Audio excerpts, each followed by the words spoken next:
आप लोग को पता है इंडिया सेकंड रैंक करती है पूरे वर्ल्ड में स्मार्टफोन इंडस्ट्री में आफ्टर चाइना। लेकिन इंडिया का खुद का कोई एक ऐसा स्मार्टफोन नहीं है जिसे लोग आंख बंद करके ले सके। स्मार्टफोन तो छोड़िए, खुद का एक अपना ऑपरेटिंग सिस्टम भी नहीं है। हाँ, कुछ स्मार्टफोन की कंपनीज आई जैसे माइक्रोमैक्स, लावा, कार्बन, इंटेक्स, जियो। लेकिन आप खुद से सच्चाई से बताना कि आप इनमें से किसी का भी कंपनी का फोन यूज करते हैं या कोई भी ऐसा फोन आंख बंद करके ले सकते हैं इन कंपनी से? तो इसका जवाब ना ही होगा, आधी कंपनी क्योंकि यहाँ पर बची ही नहीं है। जो बची है उस पर लोग भरोसा नहीं करते हैं। बात बस स्मार्टफोन तक ही नहीं रही, इंडिया का खुद का कोई यहाँ पर ऑपरेटिंग सिस्टम भी नहीं है। ऐसा नहीं है कि इंडिया ने कोशिश नहीं करी, कोशिश की। यहाँ पर रिलायंस जियो ने अपना खुद का काई ऑपरेटिंग सिस्टम रिलीज किया था पिछले साल, एंड क्या मिला? कुछ भी रिजल्ट नहीं आया। और बात यहीं पे नहीं रुकती है, पीसी लैपटॉप के लिए भी इंडिया ने एक ऑपरेटिंग सिस्टम निकाला था बॉस के नाम से, जिसे हम जानते हैं भारत ऑपरेटिंग सिस्टम सॉल्यूशन के नाम से। वो भी लिनक्स पे बेस्ड था, लेकिन वो भी यहाँ पर ज्यादा नहीं चला क्योंकि जो कंपनीज हैं वो प्रीफर कर रही थी विंडोज को,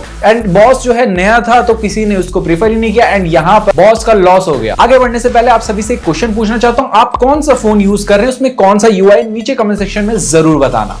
क्या इंडिया अपना खुद का ऑपरेटिंग सिस्टम नहीं बना सकता? डेफिनेटली बना सकता, और हमें इस पे पूरा विश्वास है। इवन एक स्टेप भी यहां पर रख दिया है, उस स्टेप को हम जानते हैं भार ओएस के नाम से। भार मतलब कि भारत में से भार लिया है, ओएस का मतलब होता है ऑपरेटिंग सिस्टम। नाउ अभी एक क्वेश्चन आता है कि भार ओएस क्या है, ये कैसे एंड्रॉइड एंड आईओएस से डिफरेंट है? जिस तरह से एंड्रॉइड एक ऑपरेटिंग सिस्टम है, मतलब कोई भी फोन है उसका एक हार्डवेयर होता है, उस हार्डवेयर को चलाने के लिए एक सॉफ्टवेयर होता है। वही सॉफ्टवेयर जो है ऑपरेटिंग सिस्टम कहलाता है। भार ओएस भी एक ऑपरेटिंग सिस्टम है जो में भी आने वाले टाइम में आपको डिफरेंट स्मार्टफोन्स में देखने को मिलेगा, जिनका हार्डवेयर शायद अलग हो लेकिन सॉफ्टवेयर भार ओएस का मिलेगा। इसे डेवलप किया गया है आईआईटी मद्रास के द्वारा, एंड ऑलमोस्ट यहाँ पर 1 साल लगा इसे डेवलप करने के लिए। भार ओएस जो है एओएसपी पे बेस्ड है। एओएसपी का फुल फॉर्म होता है Android open source project. Android आप सभी फोन में यूज करते हैं, सभी फोन में एंड्रॉइड ही होता है या तो आईओएस होता है। तो एंड्रॉइड का जो कोड है वो यहां पर ओपन सोर्स्ड है, मतलब उसे कोई भी यूज करके किसी भी तरह से अपने हिसाब से प्रेजेंट कर सकता है, जैसे बहुत सारी कंपनीज करती हैं। Xiaomi का MIUI आपको देखने को मिलेगा, हालांकि बेस्ड वो एंड्रॉइड पे ही है। Realme का Realme UI देखने को मिलेगा, वो भी एंड्रॉइड पे बेस्ड है। Samsung का अपना One UI है, लेकिन वो भी एंड्रॉइड पे बेस्ड है। इसीलिए एंड्रॉइड को ओपन सोर्स प्रोजेक्ट बोलते हैं, क्योंकि इसे कोई भी यूज कर सकता है एंड थोड़ा सा मॉडिफाई करके डेवलप करके अपने UI के नाम से प्रस्तुत कर सकता है। अब बहुत सारे लोग ये भी सोच रहे होंगे कि एप्पल का iOS है एंड iOS का ऐसे क्यों नहीं मिलता जैसे हमें एंड्रॉइड के अलग अलग वर्जन मिलते हैं। तो इसका जवाब ये है कि iOS अपने कोड को लेके काफी स्ट्रिक्ट है, ये किसी के साथ शेयर नहीं करता है, इसे बस अपने ही एप्पल आईफोन्स में देता है, अदरवाइज आपको कहीं और देखने को नहीं मिलेगा। इनके मैकबुक में मैकओएस मिलेगा। इसी तरह से एप्पल काफी स्ट्रिक्टेड है अपने कोड्स एंड अपनी सारे डेवलपमेंट को लेके। भार ओएस भी एंड्रॉइड पे ही बेस्ड है। इसका जो कोड का बेस है वो एंड्रॉइड ही है, बस उसे हम दूसरे नाम से जाने जाएंगे, भार ओएस के नाम से। बहुत सारे लोग सोच रहे होंगे कि ये एंड्रॉइड ही है, तो एंड्रॉइड से डिफरेंट कैसे है? बहुत सारी चीजें यहाँ पर डिफरेंट है। जैसे कि एंड्रॉइड का जब भी आप कोई फोन लेते हैं तो उसमें आपको पहले से Google play store, Google maps, Google पे, गूगल ये, गूगल वो कंट्रोल, जो डायरेक्टली इनडायरेक्टली आपका डेटा कलेक्ट करता रहता है बैकग्राउंड में, ये सब देखने को मिलता है। लेकिन जो भार ओएस है इसमें आपको कोई भी गूगल का ऐप देखने को नहीं मिलेगा।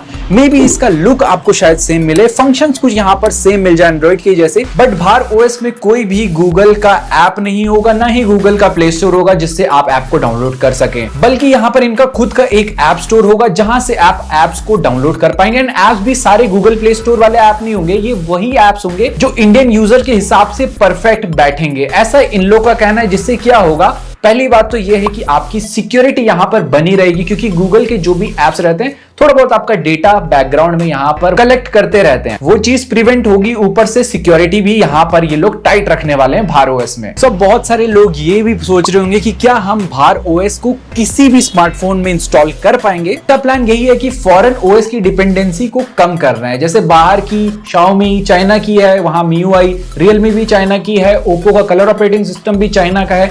तो इंडिया का भार ओएस में भी आने वाले टाइम में इनका विजन ऐसा है कि ये इन सभी स्मार्टफोन ब्रांड्स में आपको देखने को मिले। शायद Realme में आपको भार OS देखने को मिले, OnePlus में भार OS देखने को मिले, या Xiaomi में आपको भार OS देखने को मिले।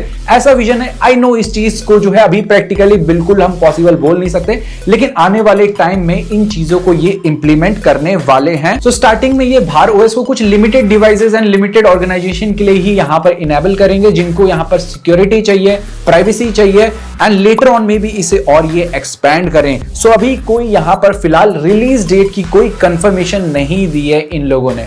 सो क्या भार ऑपरेटिंग सिस्टम एंड्रॉइड को कभी बीट कर पाएगा? कभी लोग जो है भार ऑपरेटिंग सिस्टम वाले स्मार्टफोन लेंगे देन किसी और एंड्रॉइड की स्किन वाले स्मार्टफोन? इस टाइम पे ये कहना काफी मुश्किल है, क्योंकि एंड्रॉइड यहां पर बहुत फैला हुआ है। आपको हर स्मार्टफोन रेंज 5000 से लेके 1 लाख के स्मार्टफोन तक आपको उसमें एंड्रॉइड देखने को मिलेगा। तो बहुत बड़ी जनता जो है एंड्रॉइड से जुड़ी हुई है। तो कोई भी ऑपरेटिंग सिस्टम आता है, एकदम से न्यू आता है, तो लोग उसमें एकदम से स्विच नहीं होते, थोड़ा उसे टाइम लगता है, स्टार्टिंग में स्ट्रगल करना पड़ता है। मे भी कुछ ऐसे फीचर्स मिले, मे भी कुछ ऐसे प्राइवेसी के तगड़े फीचर्स मिले, या एंड्रॉइड से कुछ अलग यूनिक देखने को मिल रहा हो, प्राइवेसी तगड़ी मिल रही हो, तब जो है लोग धीरे धीरे करके स्विच होते हैं। सो अभी जो है ये चीज बोलना कि एकदम से बीट कर देगा मार्केट में आते ही, बिल्कुल ये प्रैक्टिकली इम्पॉसिबल हो जाता है। लेकिन टाइम के साथ डेफिनेटली हमें यहाँ पर इसके फीचर्स पता चलेंगे, कैसा ये अपडेट्स के लिए रहता है। बहुत सारी चीजें होती है जब भी हम एक स्मार्टफोन को लेते हैं, दिमाग में आपको पता है ये कितने कंफ्यूजन हो जाते हैं। तो सारे जब तक ये कंफ्यूजन क्लियर नहीं होते तब तक हम यहाँ पर कुछ नहीं बोल सकते हैं। सो आई होप सो सारे डाउट्स आपके क्लियर हो गए। अगर आपके मन में अभी भी कुछ डाउट है तो आप हमें ट्विटर में पूछ सकते हैं, या नीचे कमेंट सेक्शन में कमेंट कीजिए। एक दूसरे की जो है हम कमेंट करके हेल्प कर देंगे,